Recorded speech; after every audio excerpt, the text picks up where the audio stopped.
WBSSC group C group ডির form fill up তোমাদের শুরু হয়ে গেল, কিন্তু তোমাদের অনেকেরই সমস্যা হচ্ছে যে কোন জোনে অ্যাপ্লাই করবে এবং কোন জোনে ঠিক ভ্যাকেন্সি কত, কোথায় সিট পড়লে তোমার সুবিধা হয়, এই সংক্রান্ত বিষয়গুলো তুমি ঠিক বুঝতে পারছো না এবং বারবার আমাদেরকে তোমরা প্রশ্ন করছো, ফোন করছো। তো তোমাদেরই রিকোয়েস্টে আজ একটি ভিডিও নিয়ে হাজির। তাহলে চলো এই সমস্ত বিষয়গুলো আলোচনা করি। Hello student, welcome to BSSC competitive YouTube channel. এই চ্যানেলে অনেক অনেক স্বাগত।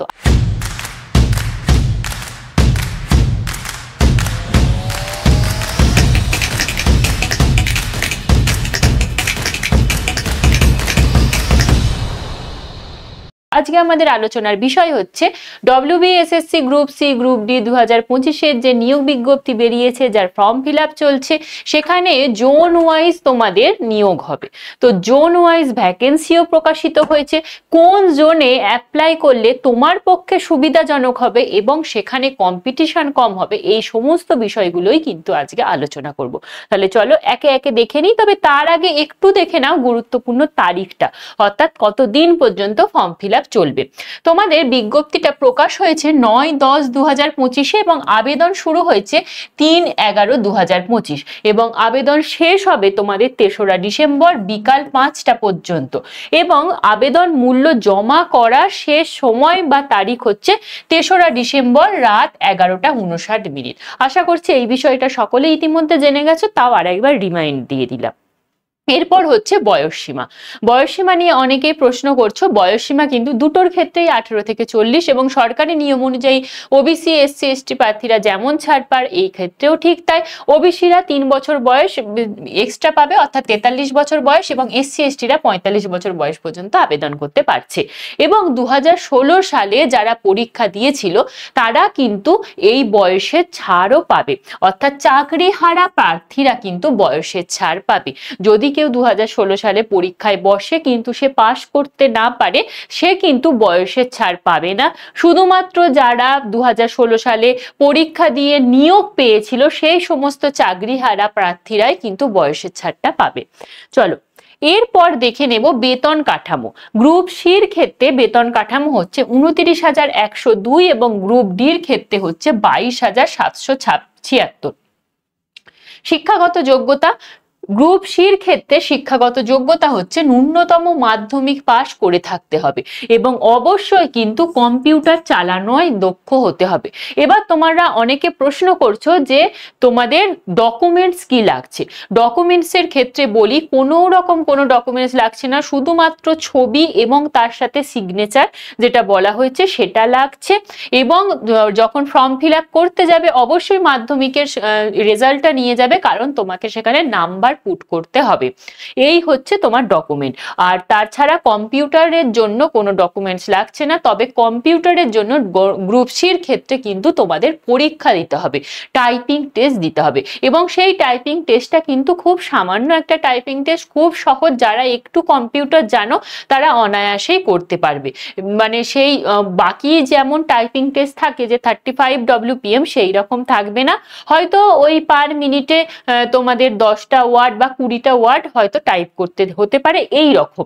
কারণ নোটিফিকেশনেও কিন্তু স্পষ্ট করে উল্লেখ করা নেই টাইপিং টেস্টটা ঠিক কিসের ভিত্তিতে হবে। তো চলো এরপর গ্রুপ ডির শিক্ষাগত যোগ্যতা। গ্রুপ ডির ক্ষেত্রে শিক্ষাগত যোগ্যতা হচ্ছে ন্যূনতম 8ম শ্রেণী পাস হতে হবে।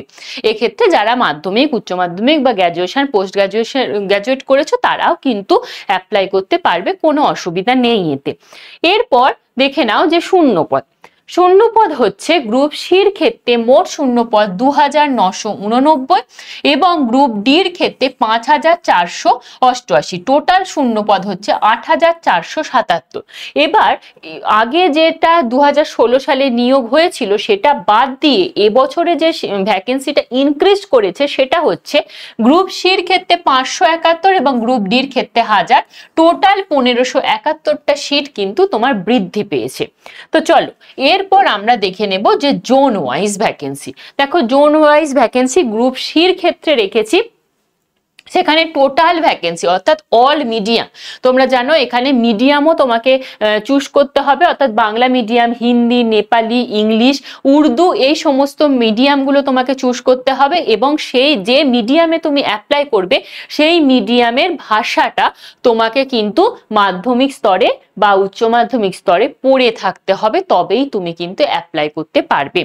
অর্থাৎ যদি তুমি বাংলা মিডিয়ামে অ্যাপ্লাই করো তাহলে বাংলা তোমার মাধ্যমিক, উচ্চ মাধ্যমিক, গ্র্যাজুয়েশন বা পোস্ট গ্র্যাজুয়েট যে কোনো একটা ক্ষেত্রে কিন্তু পড়ে থাকতে হবে, তবেই তুমি বাংলা মিডিয়ামের ক্ষেত্রে অ্যাপ্লাই করতে পারবে। সেই রকমই বাকি মিডিয়ামগুলোর ক্ষেত্রেও একই বিষয়।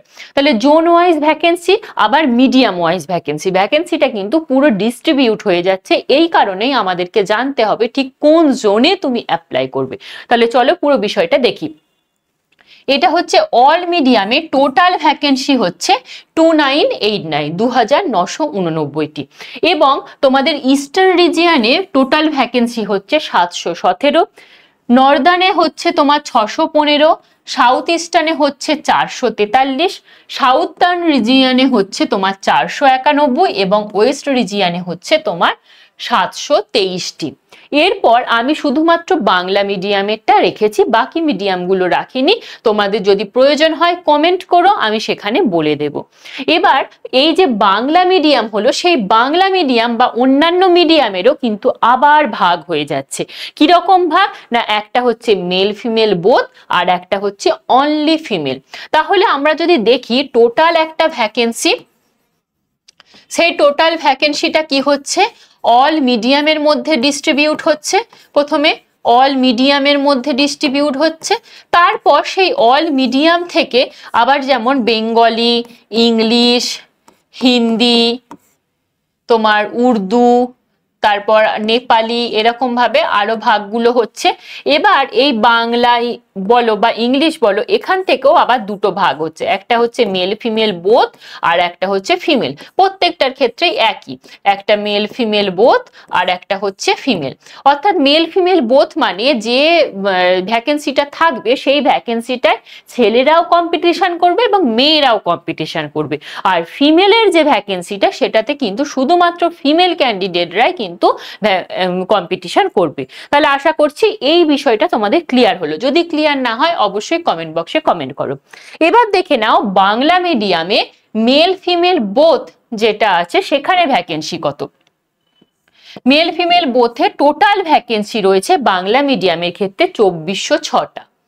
ইস্টার্ন রিজিয়নে রয়েছে 559, নর্দার্ন রিজিয়নে রয়েছে 504, সাউদার্ন রিজিয়নে রয়েছে 345, সাউথ রিজিয়নে রয়েছে তোমার 369 এবং ওয়েস্ট রিজিয়নে রয়েছে 629।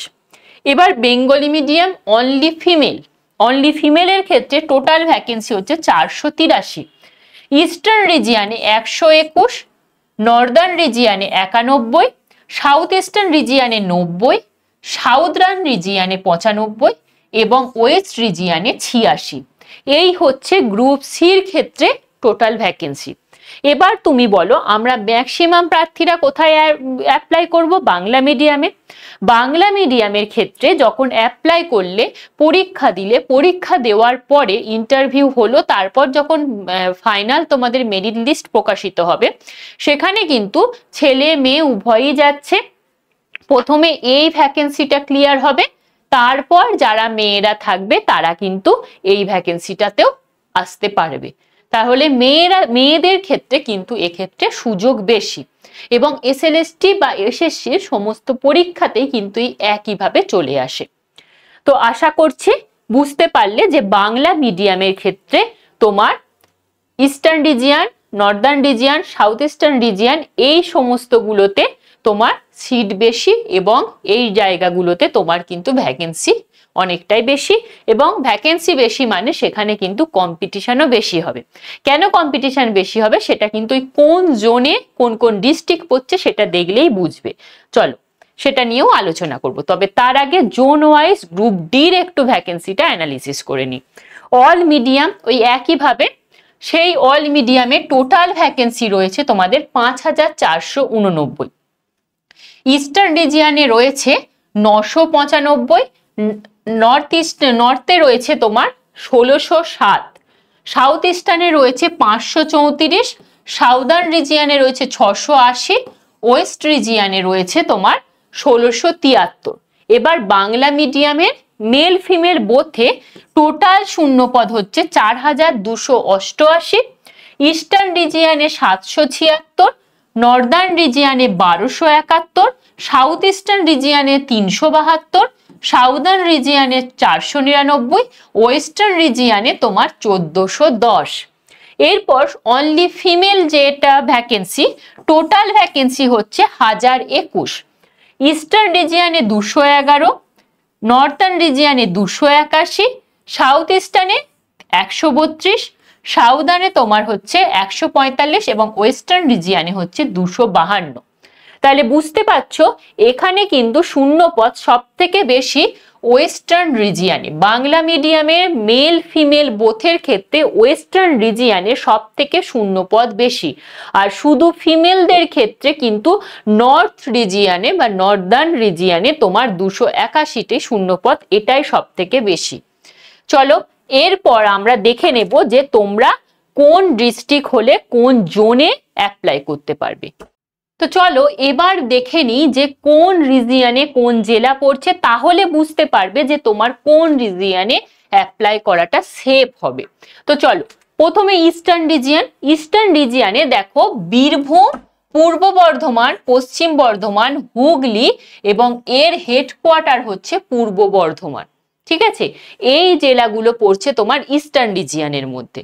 এবার তুমি ইস্টার্ন রিজিয়নের শূন্যপদগুলো দেখে নেবে গ্রুপ সি গ্রুপ ডি উভয়ের ক্ষেত্রে। পরবর্তীতে হচ্ছে নর্দার্ন রিজিয়ন। নর্দার্ন রিজিয়নে দেখো অনেকগুলো জেলা, কুচবিহার, আলিপুরদুয়ার, জলপাইগুড়ি, উত্তর দিনাজপুর, দক্ষিণ দিনাজপুর, মালদা, মুর্শিদাবাদ, শিলিগুড়ি এবং শিলিগুড়ি ডিভিশনের অন্তর্ভুক্ত দার্জিলিং।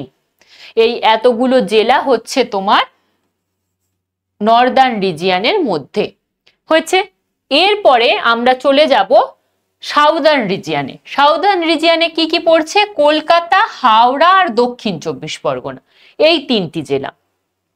এরপর ওয়েস্টার্ন রিজিয়ন। ওয়েস্টার্ন রিজিয়নে ঝাড়গ্রাম, বাঁকুড়া, পুরুলিয়া, পূর্ব মেদিনীপুর, পশ্চিম মেদিনীপুর এবং এরপর হচ্ছে তোমার সাউথ ইস্টার্ন।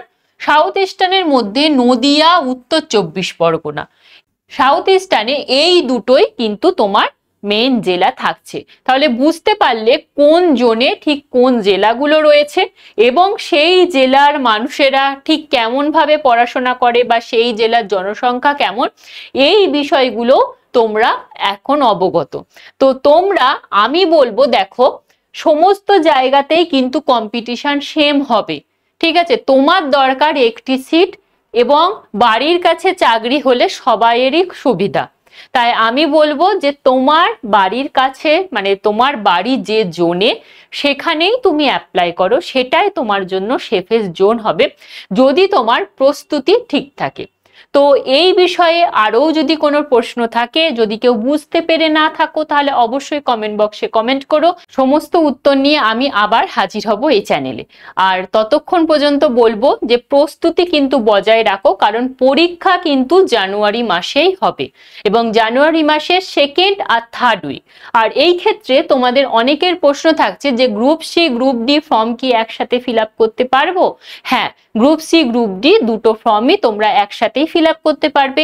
একবারেই রেজিস্ট্রেশন করে নেবে, একটা ক্যান্ডিডেট আইডিতেই কিন্তু তোমার দুটো ফর্ম ফিল আপ করতে পারবে এবং দুটো পরীক্ষা কিন্তু আলাদা আলাদা দিনে হবে। জানুয়ারি মাসের 2nd উইকে তোমার হবে গ্রুপ সির পরীক্ষা এবং 3rd উইকে হবে তোমার গ্রুপ ডির পরীক্ষা। সুতরাং হাতে কিন্তু যদি ধরা যায় মাত্র 2 মাস মতো সময় রয়েছে। এই 2 মাস সময়ে কিন্তু যদি তুমি নিজেকে ঝালিয়ে নিতে পারো, ভালো করে বুস্ট আপ করতে পারো, তাহলে কিন্তু তোমার স্বপ্ন পূরণ হবে। এবং সেক্ষেত্রে ওই কোথায় সেফেস্ট জোন এইসব না ভেবে ভালো করে পড়াশোনা করো এবং নিজের জেলা যে জোনের মধ্যে পড়ছে সেই জোনেই অ্যাপ্লাই করো। আমার এটা মত। তোমাদের যদি অন্য মত থাকে অবশ্যই সেটা কমেন্ট বক্সে জানাও। আর বলবো যে যদি তোমরা মনে করো যে আমাদের হাত ধরে প্রিপারেশন নেবে, তাহলে সেটা তো নিতে পারোই। এছাড়া আমরা তোমাদের জন্য কিন্তু এই ইউটিউব চ্যানেলে সকালবেলা 11টা থেকে কারেন্ট অ্যাফেয়ার্সের ক্লাস করাই, বিকালে 5টা থেকে অঙ্কুর স্যারের তোমার স্ট্যাটিক জিকের ক্লাস হয়। এছাড়া গ্রুপ সি গ্রুপ ডির জন্য ডেডিকেটেডলি সাবজেক্টের প্রত্যেক দিন ক্লাস থাকে দুপুর 2টো থেকে এই চ্যানেলে, এবং সেগুলি প্রত্যেকটাই কিন্তু তোমাদের জন্য ফ্রি ক্লাস। সেই ক্লাসগুলো কিন্তু তোমরা অনায়াসেই করতে পারো। তার জন্য নিচে দেখো হোয়াটসঅ্যাপ গ্রুপের লিঙ্ক রয়েছে, হোয়াটসঅ্যাপ গ্রুপে যুক্ত হয়ে যাও, সেখানে কিন্তু ক্লাসের লিঙ্কও পেয়ে যাবে। আর এছাড়া ইউটিউব চ্যানেলে তো পেয়ে যাচ্ছই, হোয়াটসঅ্যাপ গ্রুপে জয়েন করলে তোমরা কিন্তু ক্লাসের পিডিএফ গুলো পেয়ে যাবে। আজকের মতো এই পর্যন্তই। আরো কিছু যদি প্রশ্ন থাকে অবশ্যই সেটা কমেন্ট বক্সে কমেন্ট করে জানিয়ে দাও। Thank you.